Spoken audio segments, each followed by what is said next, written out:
Is America becoming the new owner of football? America is beginning to dominate football in every aspect. This country, which calls the game soccer and has a history of only about 40 years in the sport, has recently made such massive investments both on and off the pitch that it could soon become the global superpower of the game. So why could the U.S., with its limitless economic power and resources, become the ultimate ruler of football in the future? Do they pose a threat to European football? Let's take a look at the answer together. From scratch to the top, the birth of MLS and American soccer. Following a third-place finish in the inaugural 1930 World Cup, American soccer fell into a deep silence. Due to the lack of a professional league, public indifference, and a failure to develop players, the country remained completely in the background of football for the next 40 years.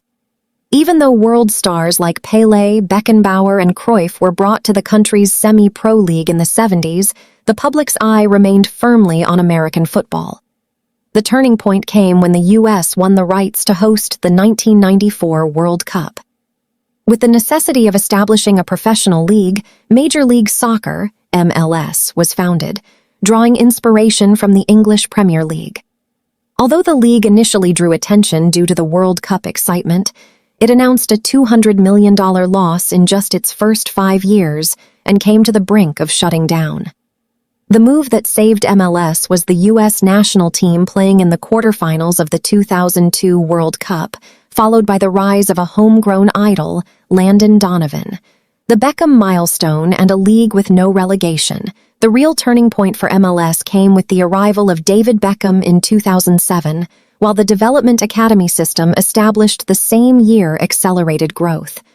In the following years, legends like Henry, Lampard, Gerrard, Drogba, and Ibrahimovic pushed the league's popularity even higher. However, MLS has a very different, Americanized structure compared to European football.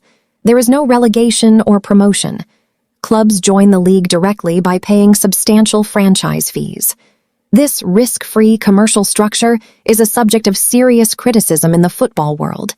In fact, the current head coach of the U.S. national team, Mauricio Pochettino, once criticized this system, saying, "Imagine an MLS club. They haven't won a game in 3 months and are at the bottom, but they don't get relegated.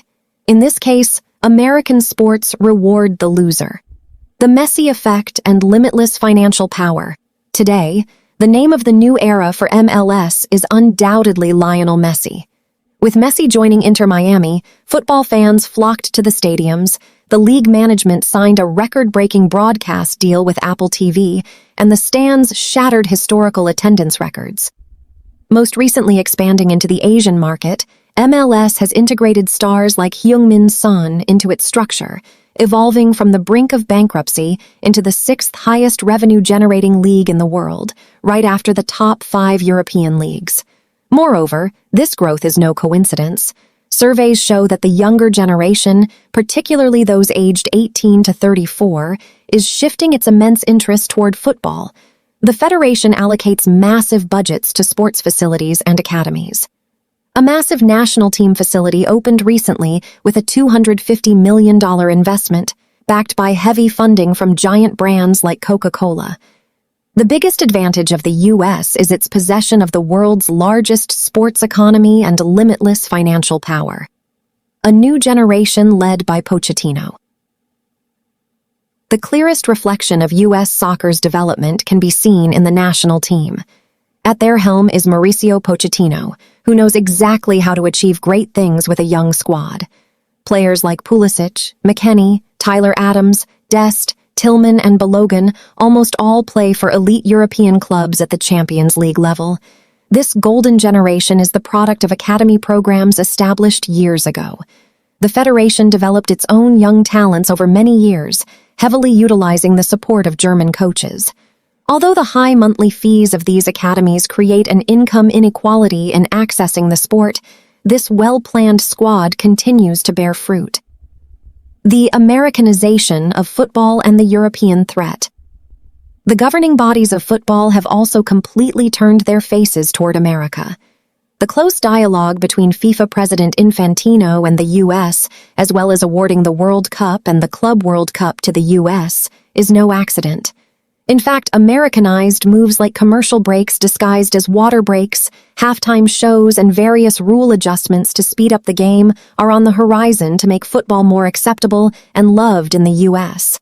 On the other side of the coin is the creeping occupation of European football.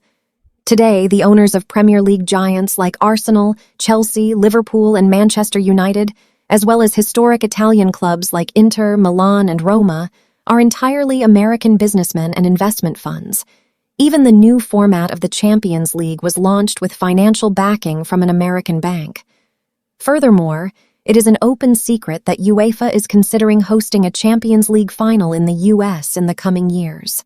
Conclusion.